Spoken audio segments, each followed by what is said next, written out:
प्यारे बच्चों, नमस्कार। उत्तर प्रदेश माध्यमिक शिक्षा परिषद द्वारा संचालित ऑनलाइन क्लास में पुनः मैं आपके बीच उपस्थित हूँ। इंटरमीडिएट भौतिक विज्ञान भाग 2 तरंग प्रकाश की का प्रमुख टॉपिक प्रकाश का व्यतिकरण। अक्सर बच्चों बोर्ड में ये बहुत महत्वपूर्ण पाठ है। इस पाठ से अक्सर प्रश्न पूछे जाते हैं, न्यूमेरिकल और थ्योरी। आइए, मैं राजकुमार वर्मा, प्रवक्ता national inter college Mouda Hamirpur से आपके बीच उपस्थित हूँ। चलिए शुरू करते हैं। प्रकाश का व्यतिकरण, जिसके चर्चा के प्रमुख बिंदु इस प्रकार हैं। प्रकाश का व्यतिकरण क्या है, इसकी क्या शर्तें हैं,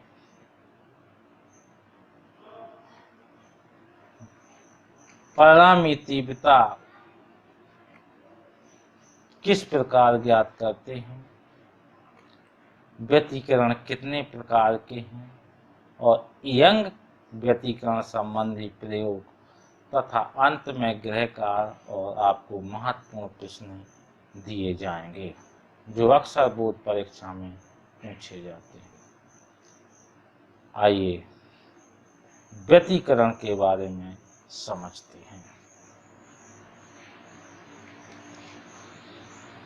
व्यतिकरण, जब समान आवृत्ति की दो तरंगें एक साथ एक ही दिशा में संचरित हो रही हैं तो उनके अध्यारोपण के पश्चात परिणामी तरंग जो प्राप्त हो रही है उसकी तीव्रता कहीं अधिकतम और कहीं न्यूनतम, अर्थात हम ये कह सकते हैं कि भिन्न भिन्न बिंदुओं पर भिन्न भिन्न होती है।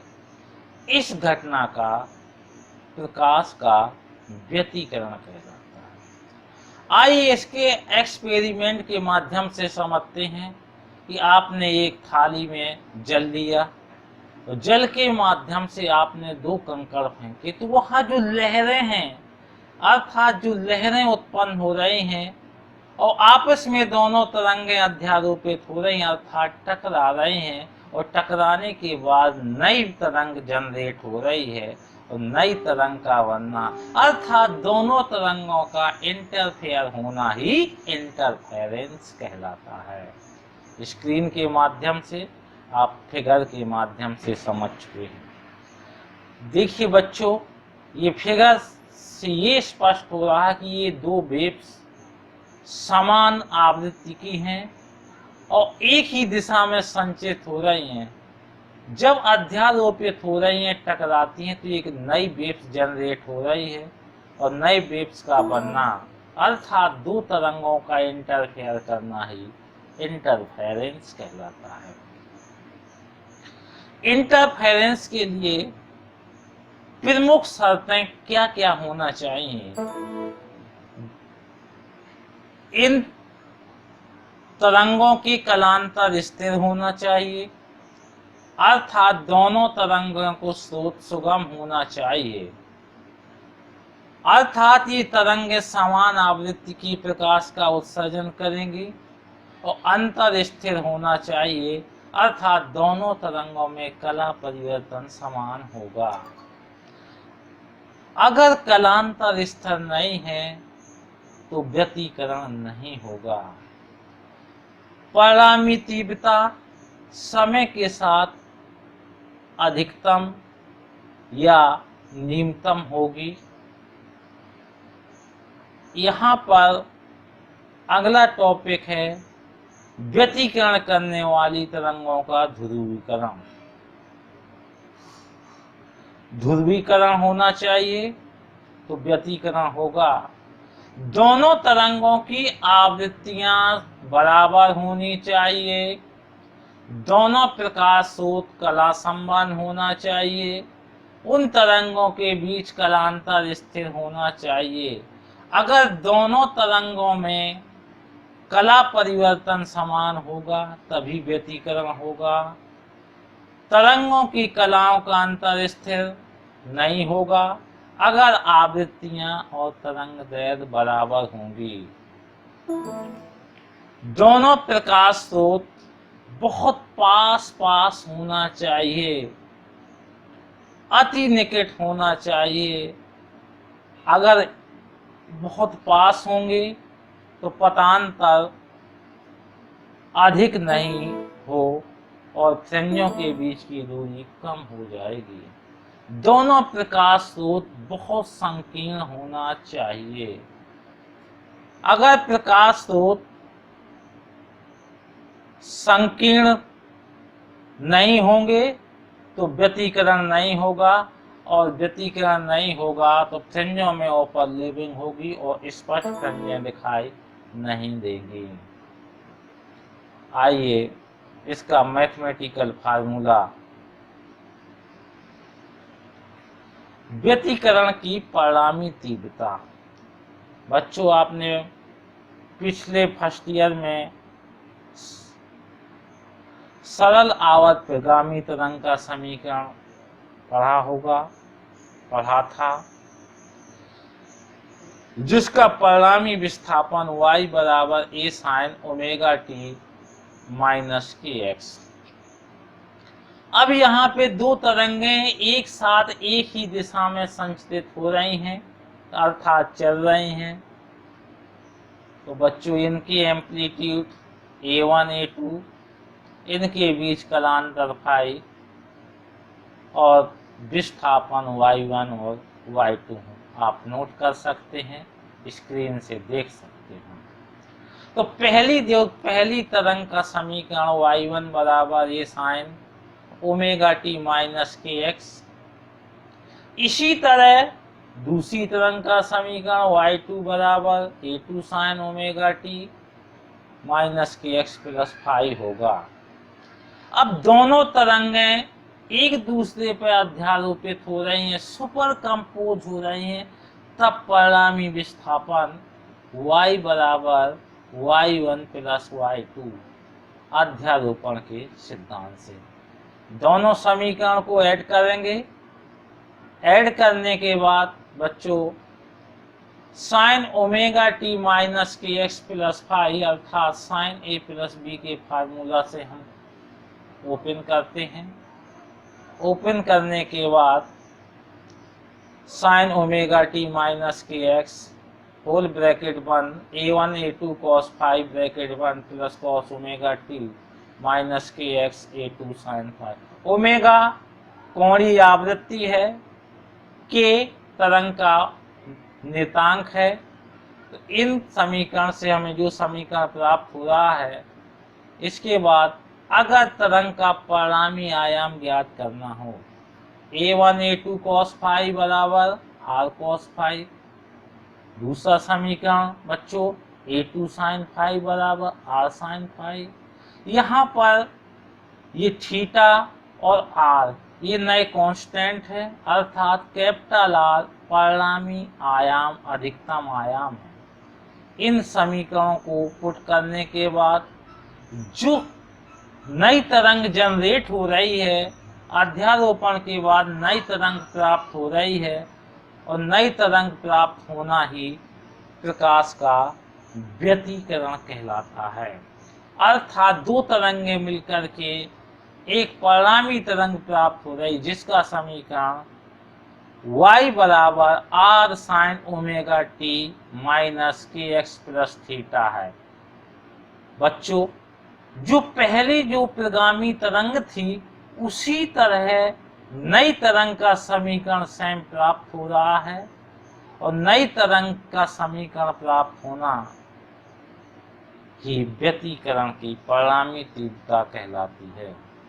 आइए इन दोनों समीकरणों को जो हमने माना था, इनको स्क्वायर बोथ साइड करके दोनों को जोड़ करके और जोड़ करने के बाद a प्लस बी के फार्मूला से खोल देंगे। a square plus B square plus 2ab से। तो परिणामी आयाम आपका निकलेगा आर स्क्वायर बराबर a1 square plus a2 square plus 2a1 a2 cos phi. हम जानते हैं कि जो तीव्रता है, तरंग की जो तीव्रता है वो सदैव आयाम के वर्ग के अनुक्रमानुपाती होती है। इस फार्मूला से I समानुपाती a स्क्वायर से फार्मूला बन रहा है। तो I बराबर के आर स्क्वायर, वेयर के इज द कांस्टेंट। यहाँ पर दोनों तरंगों की तीव्रताएं अलग अलग हैं, I1 I2 है। तो पहली तरंग के लिए तीव्रता I1 बराबर के a1 स्क्वायर, दूसरी तरंग के लिए I2 बराबर के a2 स्क्वायर। जो नया समीकरण जनरेट हुआ उसमें वैल्यू पुट कर देते हैं। तो I बराबर I1 plus I2 plus 2 root I1 I2 cos phi. यही परिणामी तरंग का समीकरण है। अर्थात परिणामी तरंग का समीकरण दोनों तरंगों के बीच कालांतर पर निर्भर करता है। दोनों तरंगों के बीच कालांतर पर निर्भर करता है।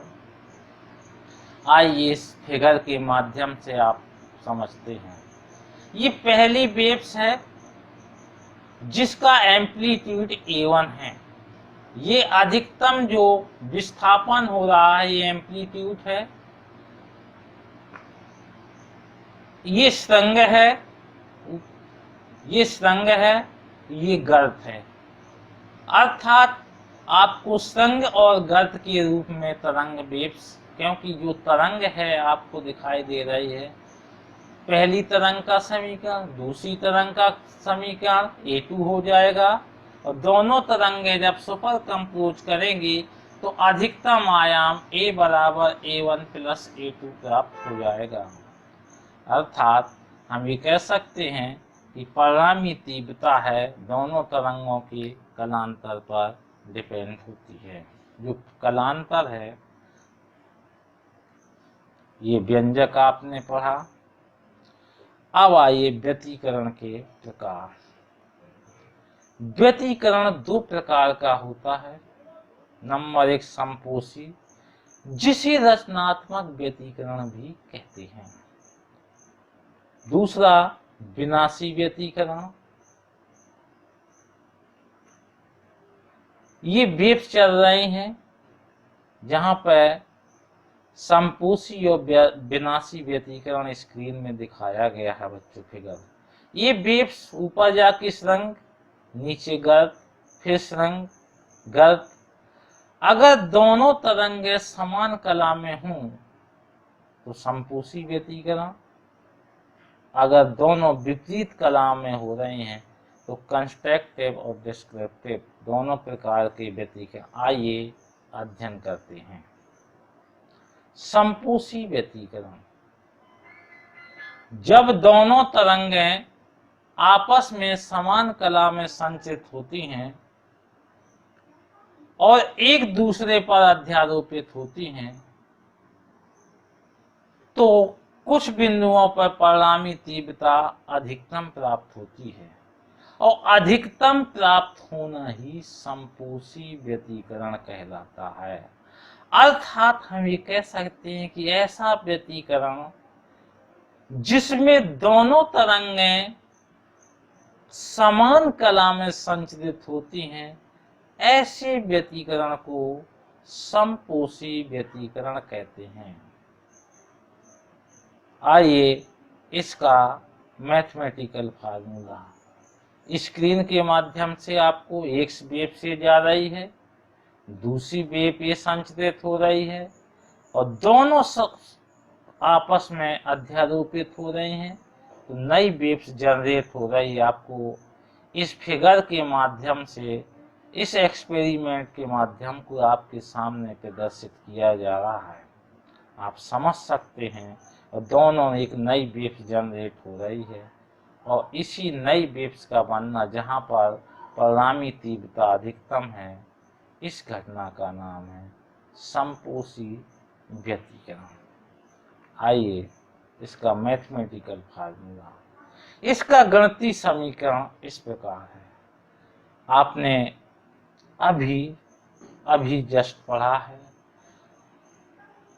परिणामी तरंग का समीकरण, अर्थात हम ये कह सकते हैं व्यतिकरण संबंधी तरंग का समीकरण। आपने अधिकतम तीव्रता का व्यंजक प्राप्त किया है, I बराबर I1 plus I2 plus 2 root I1 I2 cos phi. यदि cos फाई का मान +1 होगा तो वहां समपोषी व्यतिकरण होगा। तो अधिकतम तीव्रता के लिए cos फाई के वैल्यू +1 रखेंगे तो इसका mathematical maximum intensity I maximum बराबर I1 plus I2 plus 2 root I1 I2, therefore root I1 plus root I2 का होल स्क्वायर। इसी तरह अधिकतम आयाम प्राप्त होगा। अधिकतम तीव्रता, अधिकतम आयाम प्राप्त होना ही प्रकाश का समपोषी व्यतिकरण कहलाता है। इसके लिए मैथमेटिकल फार्मूला से हम इसका कलांतर भी ज्ञात कर सकते हैं। Phi equal to 2 pi M, इसका ये मैथमेटिकल फार्मूला है। अगर m 0 1 2 3 नाउ डिजिट अगर पुट करेंगे तो 0 रखा तो 0 होगा कलांतर। बच्चों 1 रखेंगे तो 2m, m इक्वल टू 1 तो 2 पाई हो गया। 2 रखेंगे m इक्वल टू 2 तो ये 4 पाई हो गया। इसी तरह एटसेट्रा। अर्थात समपोषी व्यतिकरण में कलांतर सम होता है, इसलिए इसे समपोषी व्यतिकरण कहते हैं। यहाँ पर दीप्तफ्रेंजें प्राप्त होती हैं। यहाँ पर आपको अधिकतम तीव्रता और अधिकतम आयाम भी प्राप्त होता है, अर्थात दोनों तरंगें समान कला में संचरित होती हैं। आइए विनाशी व्यतिकरण का अध्ययन करते हैं। इस व्यतिकरण में दोनों तरंगें विपरीत कलाओं में संचरित होती हैं, अर्थात अध्यारोपित होती हैं, जिससे इनके किसी बिंदु पर परिणामी तीव्रता न्यूनतम अर्थात शून्य भी प्राप्त होती है। इस घटना को विनाशी व्यतिकरण कहते हैं। आपस में ये दोनों तरंगें एक दूसरे को विपरीत कला में प्रपोज करती हैं। ये फिगर वेव्स 1 वेव्स 2, दोनों वेव्स आपस में टकराती हैं, अध्यारोपित होती हैं और नई वेव्स जनरेट हो रही है, अर्थात इस घटना को हम विनाशी व्यतिकरण। हम सीधे से याद करते हैं कि दोनों तरंगें जब विपरीत कलाओं में अध्यारोपित हों तो वहां विनाशी व्यतिकरण होगा। अगर दोनों समान कला में हैं तो समपोषी व्यतिकरण होगा। आइए इसका मैथमेटिकल फार्मूला भी समझते हैं। अभी आपने व्यतिकरण तरंग की परिणामी तीव्रता का व्यंजक प्राप्त किया था। उसी व्यंजक में cos फाई का मान -1 रखते हैं तो तरंग की परिणामी तीव्रता न्यूनतम I minimum equal to I1 plus I2 minus 2 root I1 I2, therefore we can written as root I1 difference I2 का होल स्क्वायर। ये प्रूव कर रहा है कि तीव्रता न्यूनतम है, आयाम भी न्यूनतम होगा। अगर दोनों तरंग के एम्पलीट्यूड आपस में बराबर हों तो परिणामी तीव्रता न्यूनतम होगी, और परिणामी तीव्रता न्यूनतम होना ही विनाशी व्यतिकरण कहलाता है। इसका mathematical formula phi equal to 2m minus 1 whole bracket into pi. m का वैल्यू 1 2 3 नाउ एटसेट्रा, तो m1 रखेंगे तो फाई का मान पाई आएगा, 2 रखेंगे तो 3 पाई आएगा, इसी तरह 3 रखेंगे तो 5 पाई। अर्थात ये जो कलांतर है फाई इक्वल टू पाई, 3 पाई, 5 पाई अर्थात विषम विषम कलांतर है तो विनाशी व्यतिकरण है, और सम कलांतर है तो समकोषी व्यतिकरण है।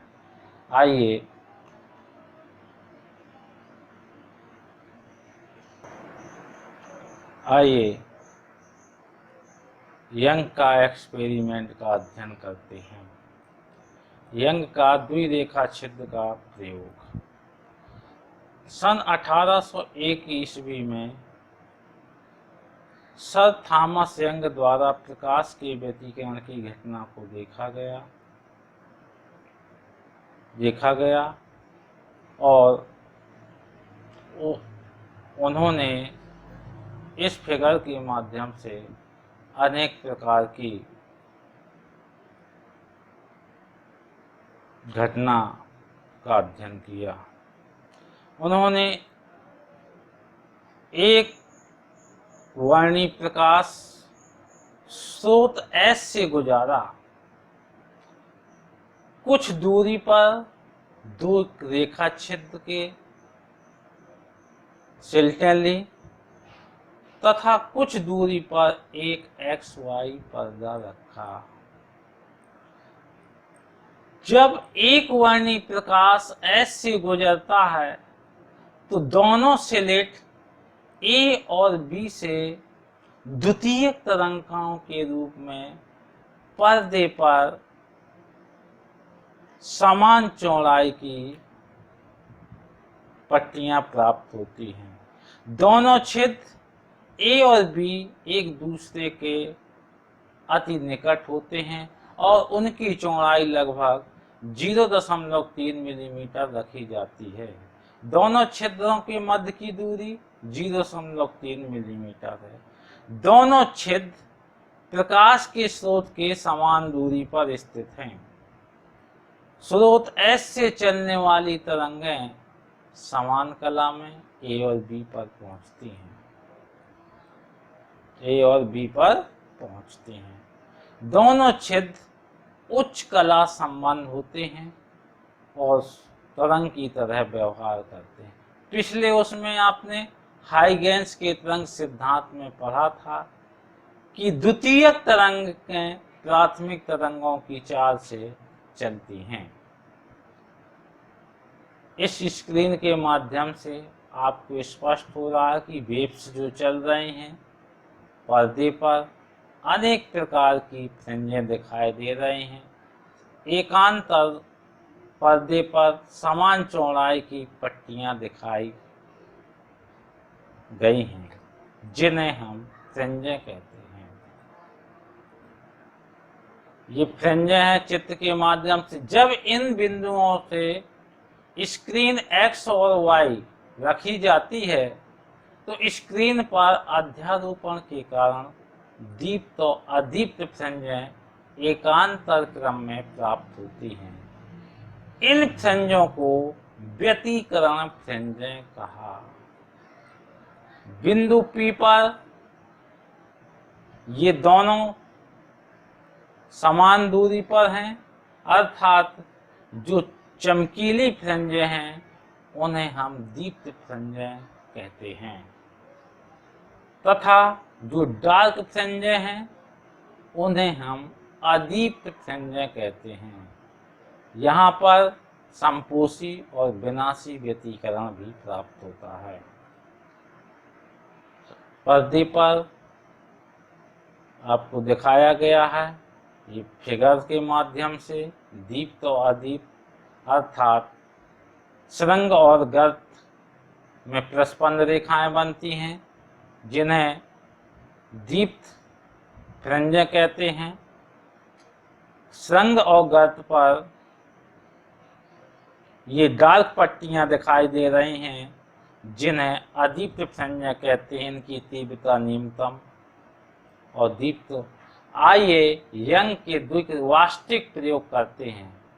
सर्वप्रथम हम दो स्रोत लेते हैं। एक स्रोत को जब विक्षेप कराते हैं तो लहरें उत्पन्न होती हैं। इन लहरों और तरंग का रूप आगे बढ़ती जा रही हैं। इसी प्रकार दूसरा स्रोत लेते हैं दोनों आपस में जब सुपर कंपोज करते हैं तो नई तरंग प्राप्त होती है, जैसे श्रृंग, गर्त, श्रृंग, गर्त। जहाँ श्रृंग और गर्त मिलता है वहाँ पर प्रस्पंद रेखाएं बनती हैं, अर्थात वहाँ संपोषी व्यतिकरण प्राप्त होता है, अर्थात दीप्त फ्रंजें बनती हैं और उनकी तीव्रता अधिकतम और चमकीली होती हैं। जहाँ पर श्रृंग तथा गर्त मिलते हैं वहाँ पर निष्पन्द रेखाएं बनती हैं और उनकी तीव्रता न्यूनतम, अर्थात यहाँ पर जो अदीप्त फ्रंजें बनती हैं, डार्क, जिसे विनाशी व्यतिकरण प्राप्त कहते हैं। यंग का डबल स्लिट एक्सपेरिमेंट, इस माध्यम से आपने एक वर्णी प्रकाश गुजर रहा है और दो स्लिटों से S1 और S2 दोनों स्लिट हैं, एक ही समान एक वर्णी प्रकाश सिद्ध S से गुजर रहा है। प्राथमिक तरंगों की चाल से स्लाइड सिद्ध S2 S1 दोनों से गुजरकर P पर पर्दा पर डार्क और उस दोनों प्रकार की फ्रिंजें बन रही हैं, जिन्हें दीप्त और अदीप्त फ्रिंजें कहते हैं। चमकीली डार्क पट्टियां एकांतर क्रम में दिखाई दे रही हैं। बच्चों, यंग से प्रयोग से हमें क्या प्राप्त हुआ? यंग के प्रयोग से हमें प्रकाश के व्यतिकरण की प्राकृतिक घटना, जैसे दीप्त फ्रिंजें, अदीप्त फ्रिंजें। अगर यहाँ कहा जाए कि कोरेंट सोर्स क्या है, कला संबंध क्या हैं, तो ऐसे स्रोत जिनका कलांतर नियत हो और समय के साथ न बदलें, ऐसे स्रोत को कला संबंध स्रोत कहते हैं। जैसे आपने देखा होगा कि सूर्य के प्रकाश का जल की सतह पर अगर तेल छिड़क देते हैं तो वह कैसा दिखाई देता है? रंगीन। रंगीन दिखाई देना प्रकाश के व्यतिकरण की घटना है। आपने ये भी समझा है कि प्रकाश तरंगें अर्थात सभी तरंगों में व्यतिकरण की घटना होती, ना अनुदैर्ध्य में और ना उसमें अनुप्रस्थ में, अर्थात हम ये कह सकते हैं सभी तरंगों में। बच्चों, अंत में मेरा आपसे अनुरोध है कि सभी बच्चे आरोग्य सेतु ऐप और आयुष कवच जरूर डाउनलोड करें। इसी के साथ आप घर में रहिए, सुरक्षित रहिए और पढ़ाई को जारी रखिए। अगले टॉपिक में फिर आपके बीच उपस्थित